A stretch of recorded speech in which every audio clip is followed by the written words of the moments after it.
6 reasons why Elton John should join the BDS movement. Sir Elton is scheduled to play a concert in Tel Aviv this June 17th in conjunction with Israel's gay pride celebrations. PACBI, the Palestinian Campaign for the Academic and Cultural Boycott of Israel, and Boycott, British Committee for the Universities of Palestine, have called on him to cancel in protest against the ongoing occupation. If he does so, he'll be joining Santana, who just canceled their June 3rd concert. Yeah, it's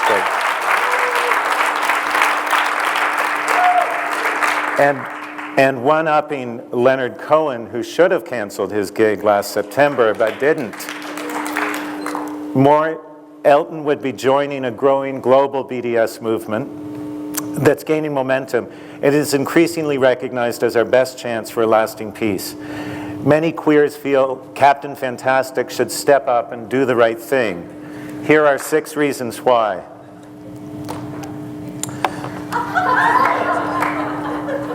Number 1, scandal in the wind. In 1983, Elton played the Sun City Casino in South Africa in defiance of the 2-decade-old boycott against the brutal apartheid regime. Sure, this was a couple years before the songs Free Nelson Mandela and Ain't Gonna Play Sun City infiltrated the pop charts. But Miss John knew full well he shouldn't go, and he did so anyway. Don't end up on the wrong side of history twice, Dwight. Cancel your concert. Number 2, I guess that's why they call it apartheid. Elton's the closest thing we've got to a queen or a queen mom. Note the shared taste in hats. He's our queer community's mainstream ambassadress for cuddly gay rights, liberal AIDS advocacy, and viral pop hooks. If he goes to Israel, he'll endow the Gaza massacre, where 1,417 Palestinians and 13 Israelis were killed, with lavender legitimacy. On the other hand, if he refuses, he'll send an undeniable message, drawing a line in the sand of Gaza.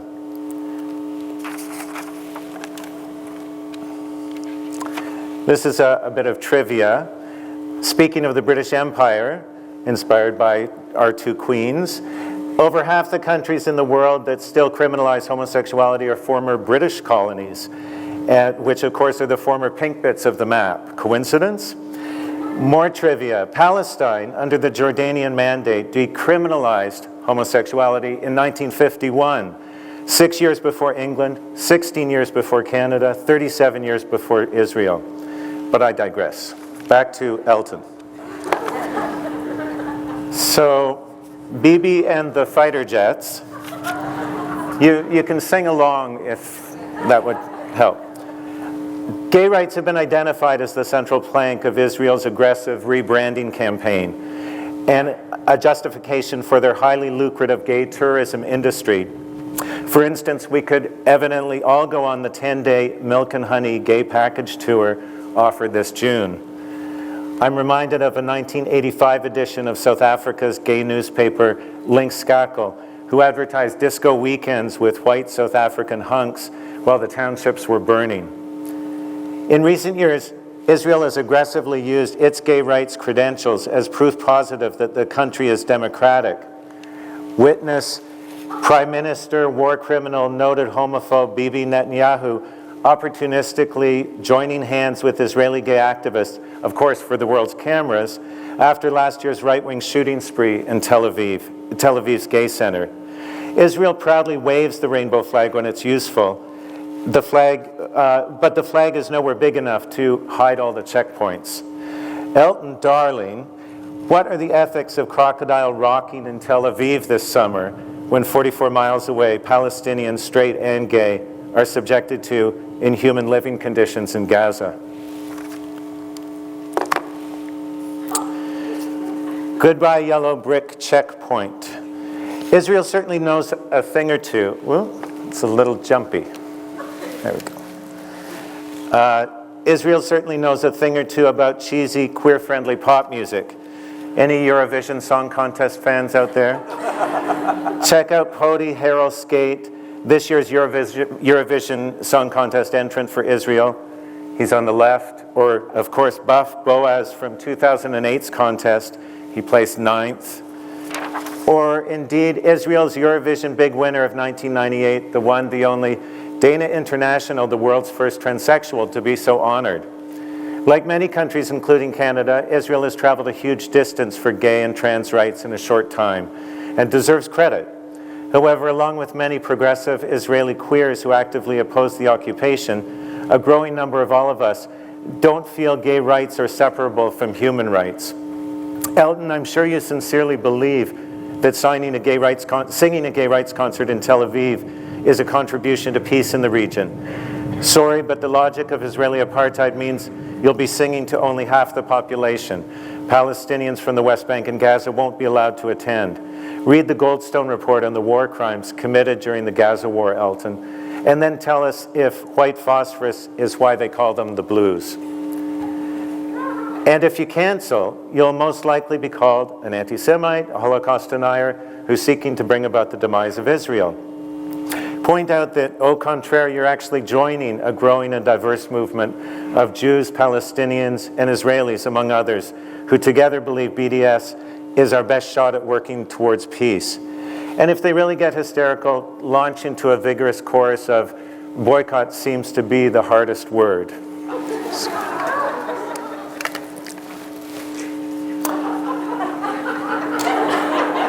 That one was a bit gratuitous. Captain Fantastic's Toronto-born hubby, David Furnish, started hitting the bars right around the time that the Simon Nakoti Anti-Apartheid Committee was launched in 1985. Founded to support the black gay activist Simon Nakoti, who was facing the death penalty in a South African prison on trumped-up treason charges, the committee worked on 3 fronts to contribute to the struggle. A, we provided direct support to Simon and his co-defendants, money, clothes, books, most crucially, international support for their court case. This solidarity work had a subtle but pivotal impact on how the ANC viewed gay rights and provided crucial solidarity with an emerging anti-racist gay rights movement in South Africa. B, we worked with an often homophobic anti-apartheid movement here in Toronto, insisting that gay rights belonged on the solidarity agenda. It was not something that could wait until, quote, after the struggle. Among other activities, we presented a standing room only night of queer anti-apartheid performance art and film called Boycott South African Fruits as part of Harry Belafonte's Arts Against Apartheid Festival.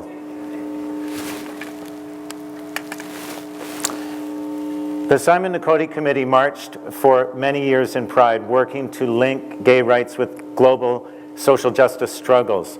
In concert with others globally, such international gay solidarity supported Simon and diverse South African queer groups as the country transformed from a deeply homophobic regime into the first nation in the world to enshrine gay rights in their constitution. This extraordinary evolution was aided over many years by many small acts. For instance, Tim McCaskill's monthly news articles in the Body Politic, or the care packages the committee sent to Simon in prison, which he shared with the other prisoners, cassettes by Canadian dub poet Lillian Allen, gay liberation books, and an I Love a Man in Uniform t-shirt that was Simon's special request. He'd seen it advertised in the Body Politic. There were other small acts, meetings where less than a dozen folks showed up.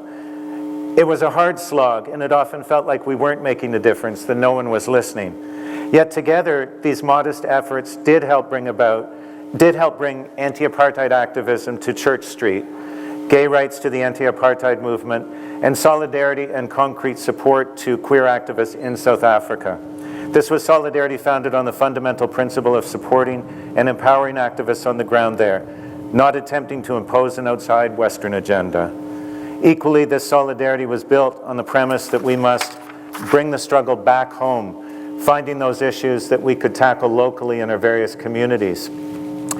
Boycott, divestment, sanctions, which could have global effects. Reason number 6, Elton.